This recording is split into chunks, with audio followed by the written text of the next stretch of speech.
Right, it is Tuesday, the 23rd of May. I want to welcome you once again to the program here on Lookuptv. This is Lookup News. Now, we have so much lined up for you tonight, from the political front all the way to sports. Everything that has been making headlines across the country, we have it covered here on Lookuptv. And engage us on our socials, at Amwai Brian on Twitter, at Lookuptv. The hashtag we're using is Lookup News. We are also live on Facebook and on YouTube. So be sure to send your feedback on those particular platforms, and we'll be able to sample some of it as we continue with the program tonight. Our sign language interpreter is Josephine Ouko. But first, these are the top stories tonight.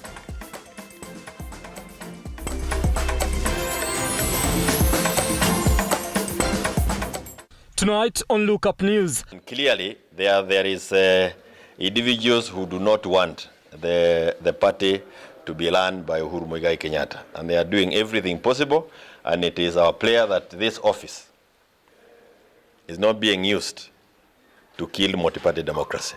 Tribunal reinstates Kioni Murathe after party's registrar approved their expulsion from Jubilee Party.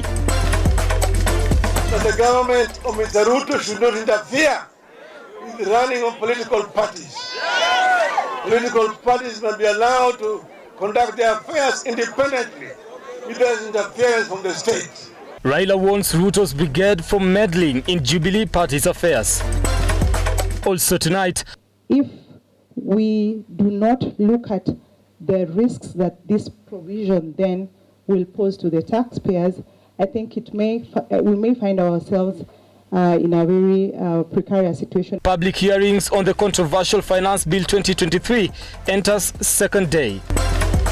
And we are running this government together, you from the legislature and the rest of us from the executive. We tell you of how Kenya Kwanza armed themselves with notebooks and pens as Ruto turns PG meeting into lecture hall. All right, now my name is Brian Amwai. Let's get started tonight. Now, the confusion and wrangles within the Jubilee Party continue to fly high as a tribunal reinstated embattled Jubilee Secretary General Jeremiah Kioni, Vice Chairman David Murathe, and Treasurer Kagwe Gashohi to their party leadership positions. The move comes just days after the Office of the Registrar of Political Parties confirmed their expulsion. It is a reprieve for the Jubilee Secretary General Jeremiah Kioni, Vice Chairperson David Murathe, and Treasurer Kagwe Gashohi after a tribunal reinstated them to their party leadership positions. The move comes just days after Registrar of Political Parties and Deritu confirmed their expulsion from the party. The three were expelled on the 19th by the Jubilee Party faction, allied to Iala MP Kanini Kega, for what they termed was gross misconduct and non-adherence to party rules and the Constitution. In the ruling, the Political Parties Dispute Tribunal has dealt a major blow to Deritu's decision to recognize the Kanini Kega faction by suspending the party's NDC resolution of May 10th, 2023, during which the three were suspended as members of the Jubilee Party. The ruling reads, and I quote, "Pending the hearing and determination of the application filed by Kioni, inter partes interim conservatory orders are hereby issued staying the decision delivered by the Jubilee Party National Disciplinary Committee on May 10th, 2023 to expel Murathe, Kioni and Gashohi from membership of the party."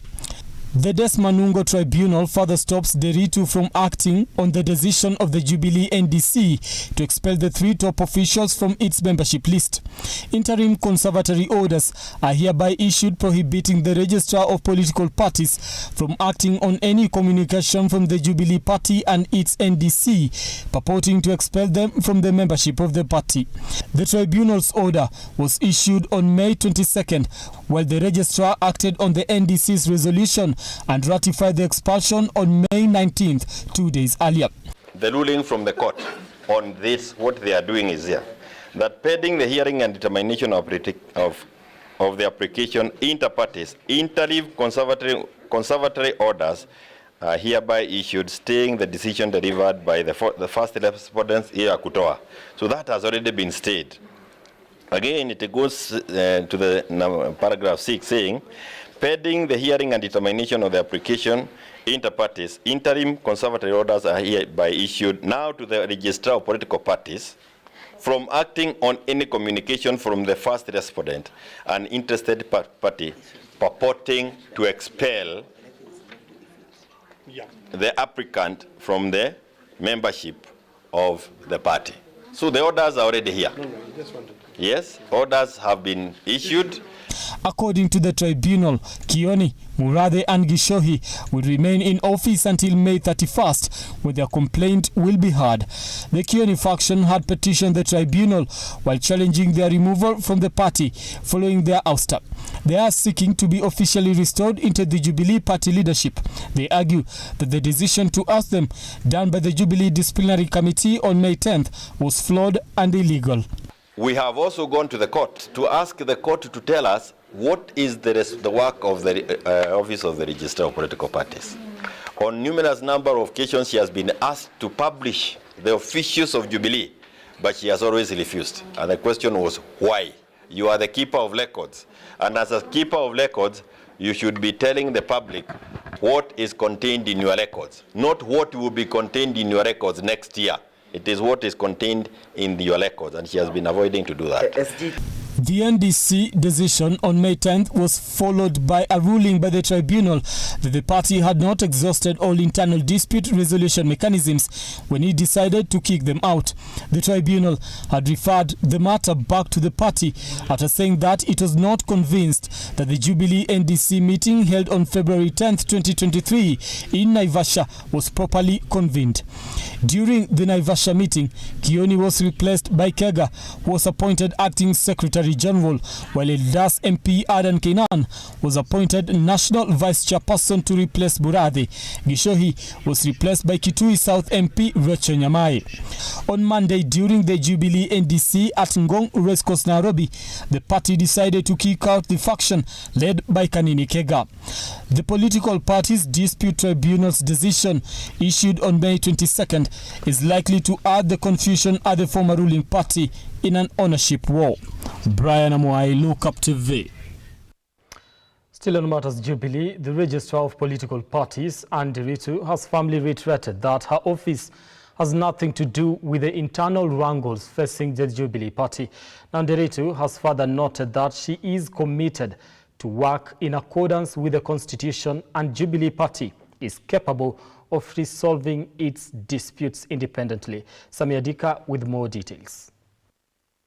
Minutes after a section of Jubilee members accused the Registrar of Political Parties for taking sides in the disputes facing their political party, the Chief Registrar, Andy Ritu, was quick to rubbish off the claims. Do not make decisions for political parties. It's political parties that sit down, come up with decisions.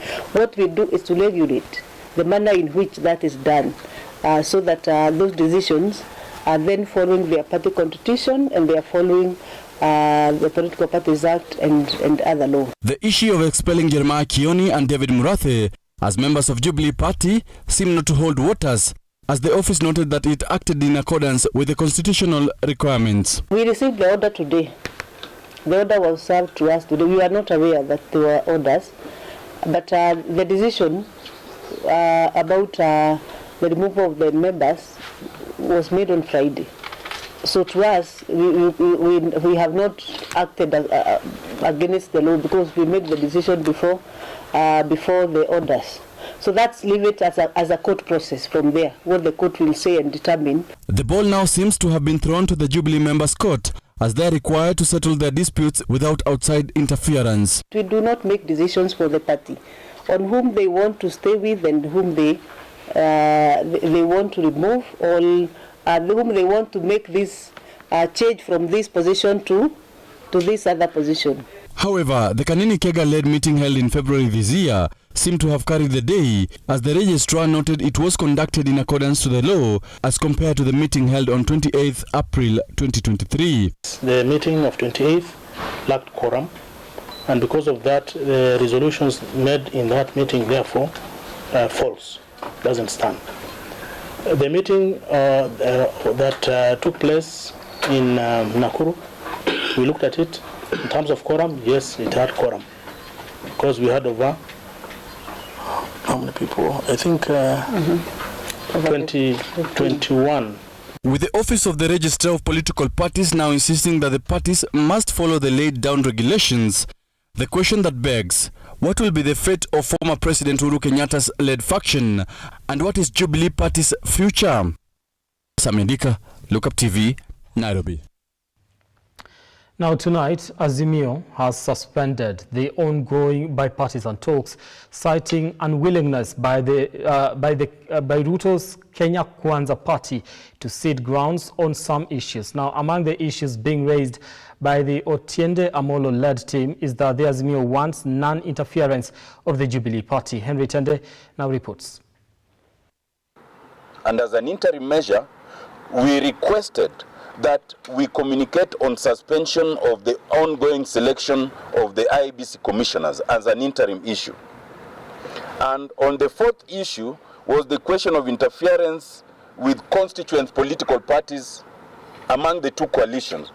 And as an interim measure last week, we requested that there be a cessation of invasion of the consequent parties, particularly the Jubilee Party. Today we've had lengthy discussions, we also had them last week, on the four issues that we had requested. Our colleagues have refused to concede to any of those interim measures, which has led us to the conclusion that they are not negotiating in good faith. Because if you are negotiating in good faith, there can be no harm in preserving the status of what is there, pending inquiry substantively. That as long as we are having honest bipartisan talks in good faith, we would persuade our principals to cease any form of mandamano as long as the talks were on, and we made that offer. We also indicated that we would talk to our principals and we would persuade them and ourselves to cease any talk that would undermine these bipartisan talks. We were willing to concede to those two. They were not willing to concede to any in terms of our request, which has led us to conclude that we will get nowhere, even with the substantive issues, that our colleagues are not negotiating in good faith. That, together with the fact that their team, in terms of the subcommittee on IBC, was not ready, has caused us to invoke our framework agreement. You are all in possession of our framework agreement. It contemplates such a situation where there's a fundamental disagreement. If you look at clause 37, it says in the event of irreconcilable differences on a fundamental or core issue identified under this clause, the talks may be suspended for 7 days by written notice by either chairperson, provided that the talks may resume before the expiry of the 7 days if the parties reach consensus. In our opinion, refusal to concede to any of these interim measures, which look logical to us, means then that we have irreconcilable difference on a fundamental issue. And we've chosen to invoke Article 37. We've already done the notice as the co-chair, suspending these talks for 7 days until and unless our principals or ourselves, we might then reach a different conclusion. Because we believe that if we go this way, then we are giving false hope to Kenyans, and there's no reason to do that. All right, 13 minutes past the hour. It's time to take a short break here on Lookup News. Don't go too far. I'll be back in a moment. Continue engaging us on our socials at Amwai Brian on Twitter and at Lookuptv across all social media platforms. We'll be able to sample your feedback as we continue the program tonight. All right, take that break.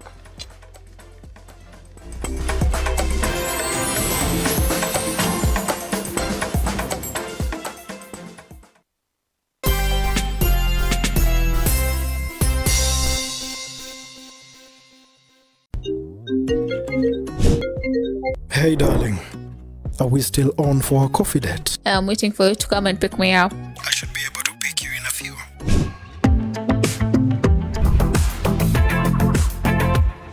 It's a coffee yogurt date? It's not just a yogurt, it's royal coffee yogurt.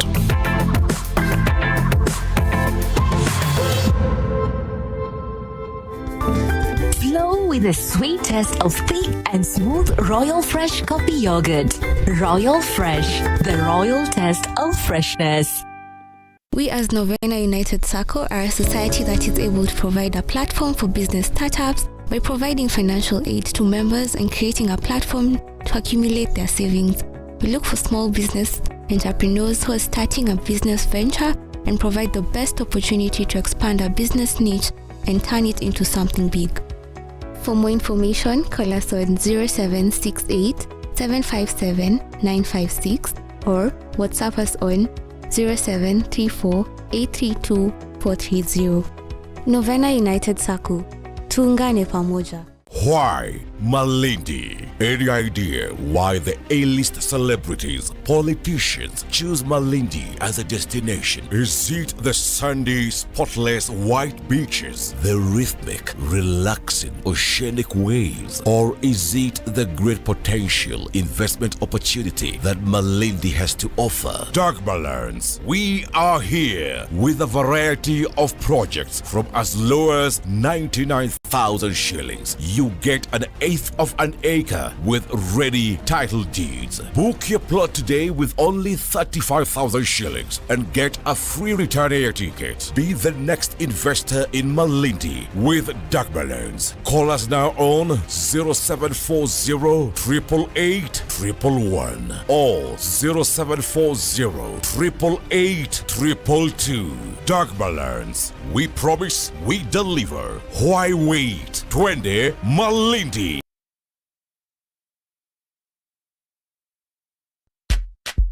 Sensei Institute of Technology is the home to the best practical courses, giving you a hands-on experience to handle the world. A place for you to join us. Ensure you have your national ID card and be ready to enjoy the ride. Sensei College, my skills, my future.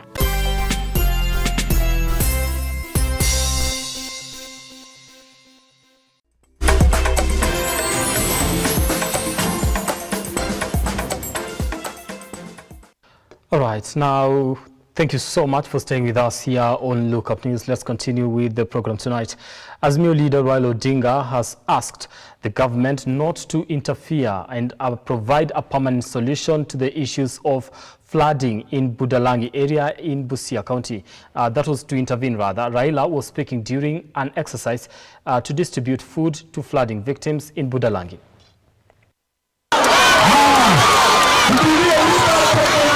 Speaking at Nyarodera Market in Usonga, Siaya County, Raila lamented that the Kenya Kwanza government was influencing the registrar of political parties to register a group led by Kanini Kega and Sabina Chege as the officials of Jubilee Party in an effort to lock out validly elected party officials led by former President Uhuru Kenyatta.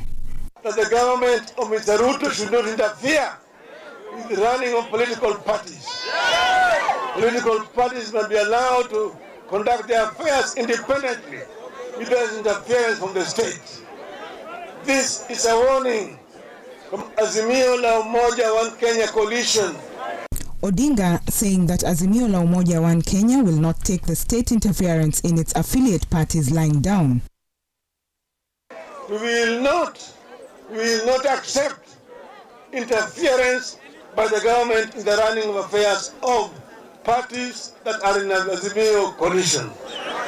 We therefore urge the registrar to move with speed and register the new officials of Jubilee Party, prior to which there will be consequences. Addressing the occasion, Busia Governor Paul Otuoma and Budalangi MP Raphael Wanjala called for a lasting solution to the perennial floods in the region. Na ile tu kitu mimi nataka kusema Jacom. Hii watu vile umetembea hata juu na ndege, ukiangalia hizi shida za hapa Usonga, Siaya, Budalangi, shida yetu ni moja tu. Hii maji ikiwa controlled, dams ziwekwe vizuri, hii watu watapata chakula mingi ya kulisha hii Kenya. Sisi tunakulana hapa na nyinyi kitu. Kwa sasa tumekuja kuwatembelea na kuwapigia pole kwa sababu ya mafuriko. Hii shida tunayo, mtu atatatua tu hii shida yetu, lazima tupate rais kutoka upande wetu huku. Wale tunapata kutoka huko, wanachukua pesa wanapeleka mahali maji haiwasumbui, na hata hiyo pesa kama Kimwarer na Aroru wanaiba. Sasa wamekula hiyo pesa, tena bado wanaweka huko pesa na huko watu wetu wanahangaika. Ndio lazima tusimame ngangari, tuunge baba mkono. Na Mswahili anasema masikini hachoki, akichoka ashapata. Sisi hatujapata, hatutachoka. Audrey Cherotich, Lookuptv. Now, away from that to matters justice, the court has declined to suspend orders to freeze bank accounts belonging to Chief Registrar of the Judiciary, Anna Madi, and that of a law firm associated with her over 100 million gold scandal. Now, Madi, through her lawyer Ochieng Odol, called for the order to be withdrawn, saying it was prejudicial and it will therefore result into her financial embarrassment. Justice David Majanja, who issued the order, however, declined to lift the orders, saying he is convinced that Amadi was not practicing as an advocate. The matter will be taken before presiding judge for further directions.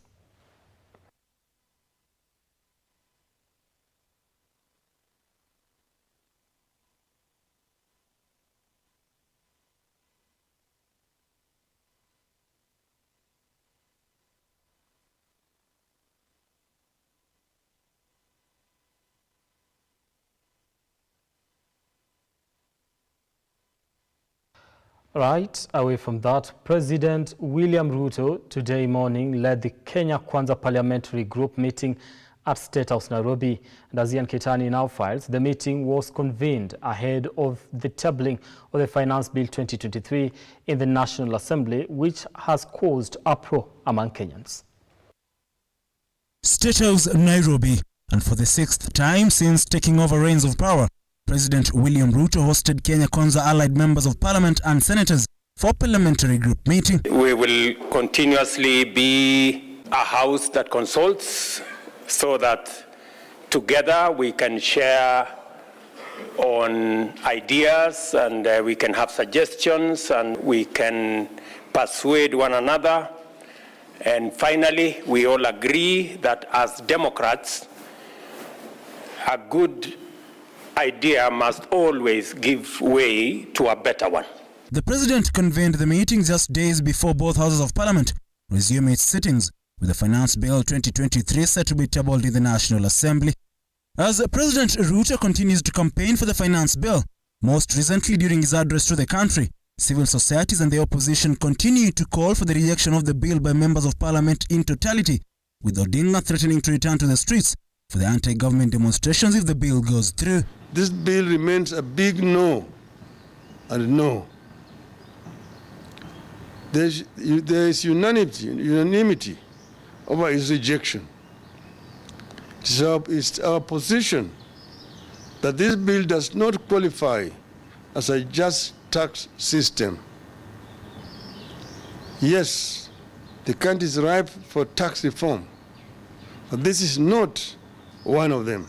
An increase of VAT rate on petroleum products from the current 8% to the proposed standard rate of 16% is opposed. We note that an increased rate of VAT on petroleum products would increase the cost of production and worsen the current state of the high cost of living. Lifting of VAT exemptions could increase the cost of business, which could cause layoffs. The meeting comes barely a week after Deputy President Rigathi Gachagua, while addressing party officials at Western Hotel, hinted the party aiming to rule the country for years to come, with a target of 15 million membership by the year 2027.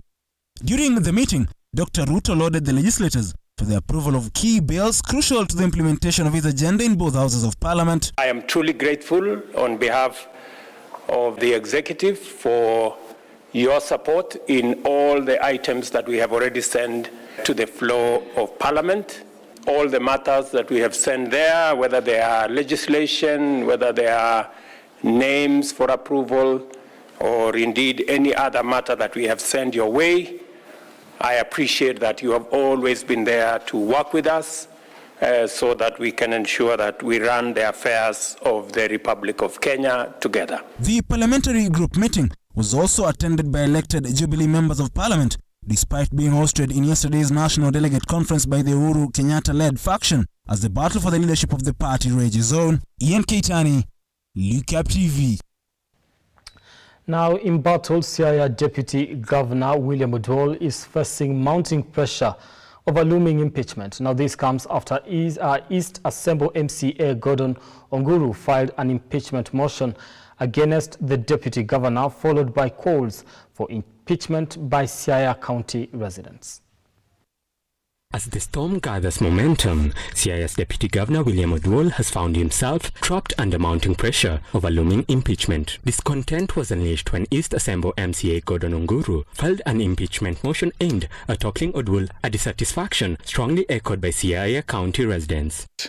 So we are asking our son, the Deputy Governor, first to respect Mr. Governor of Siaya County. If you don't want to respect, you better resign, or else we will force you to resign.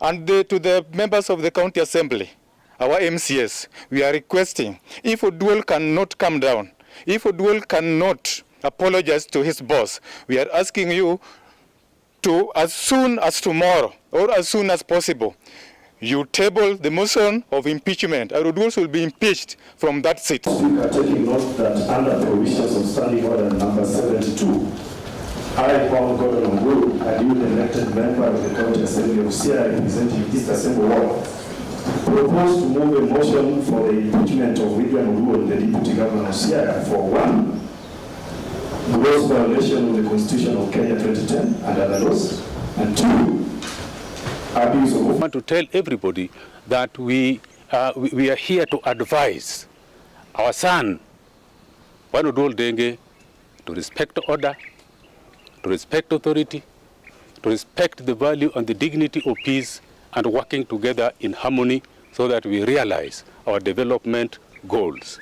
Otherwise, I don't have much to say, but I want to tell people that whatever Odwol is talking about is his own making. It is not a message from the people of Kadenge.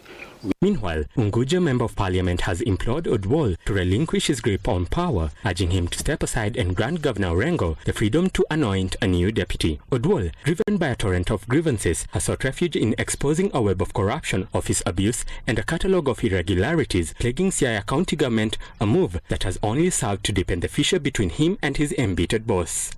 David Alex, Lookuptv.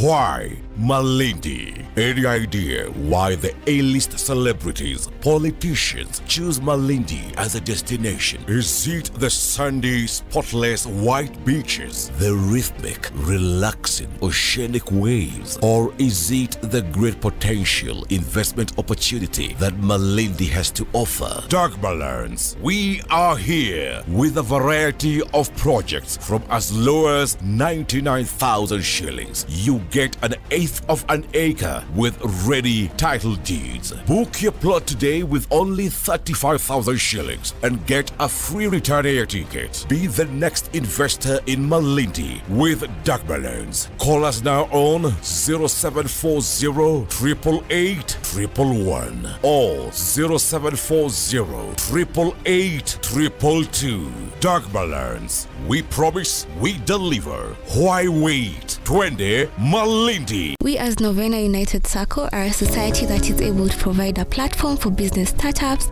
by providing financial aid to members and creating a platform to accumulate their savings. We look for small business entrepreneurs who are starting a business venture and provide the best opportunity to expand our business niche and turn it into something big.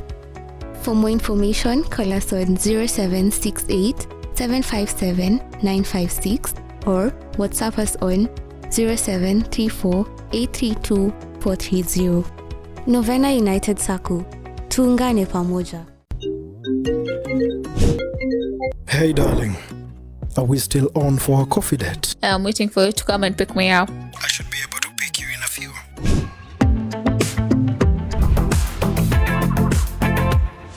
It's a coffee yogurt date? It's not just a yogurt. It's royal coffee yogurt.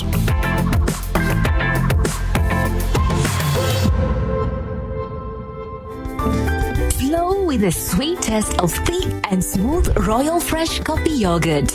Royal Fresh, the royal taste of freshness. Sensei Institute of Technology is the home to the best practical courses, giving you a hands-on experience to handle the world. For you to join us, ensure you have your national ID card and be ready to enjoy the ride. Sensei College, my skills, my future.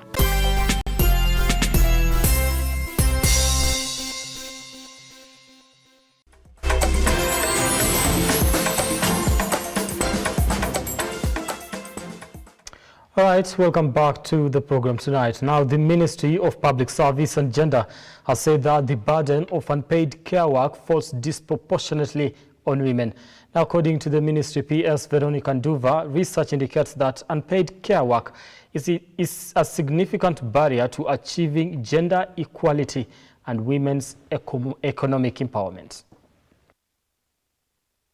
The government has committed to enacting the National Care Policy in the next 2 years in a bid to put in place Equal Work, Equal Pay policy. This comes after the Ministry of Public Service and Gender noted women perform 76% of all unpaid care work, which has hindered their participation in rural areas in the national development. Then on top of that, balance with the office work.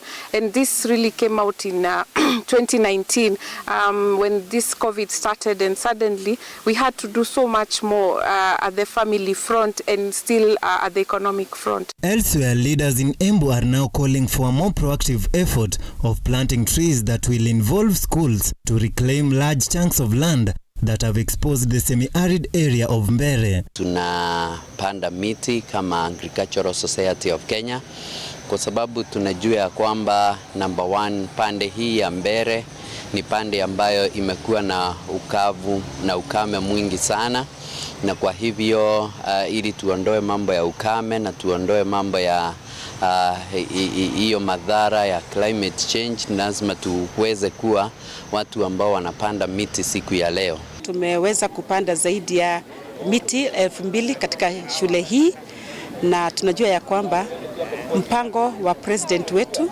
President William Samoei Ruto, alitupatia mwelekeo na mwelekezo, akatuambia ya kwamba tuhakikishe ya kwamba ifikapo 2032 tuwe tumepanda zaidi ya 15 billion trees. Finally, residents of Isiolo have been urged to embrace alternative justice systems through use of elders to resolve conflicts in order to reduce the backlog of cases in court of law and consequently speed up the process of ensuring that justice is served. Kwa familia yako na watoto yako. Kwa hivyo wale ambao wanahusika na mambo ya ardhi, kuanzia wazee wangu, tufanye mambo kwa njia ya haki, kwa njia ya usalama, na tuwapatie nafasi watu wawe katika mazingira salama ya kutoa maoni yao. Innocent Ogaro, Lookuptv.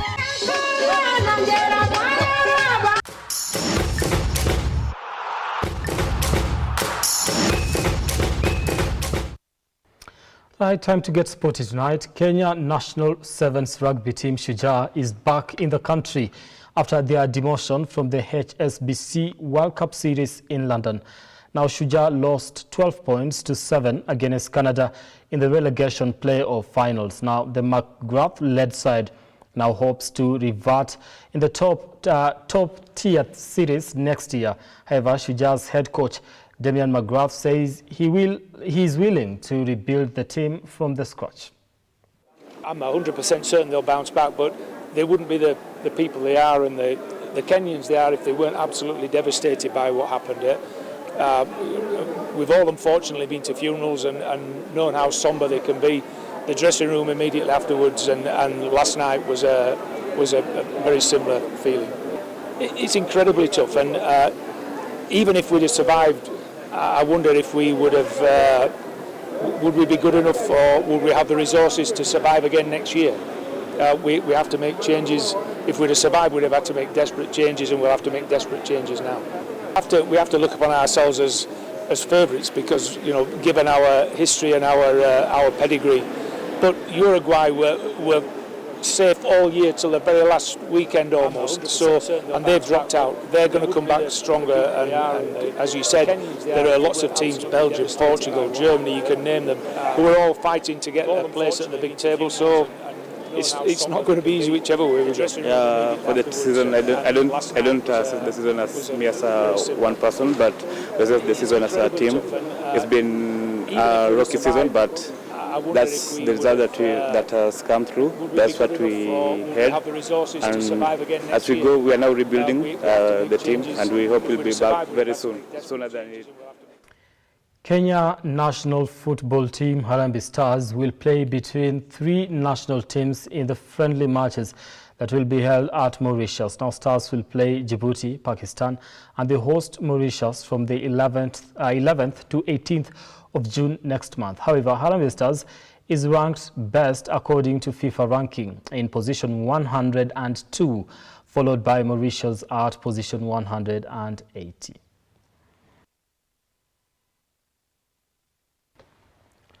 Now, Football International Federation Authority FIFA has launched the new logo for the World Cup 2026 tournament. Now, the World Cup logo usually changes after each edition. In addition, the 2026 World Cup will be hosted by 3 nations for the first time in history. That is Canada, Mexico, and the United States of America.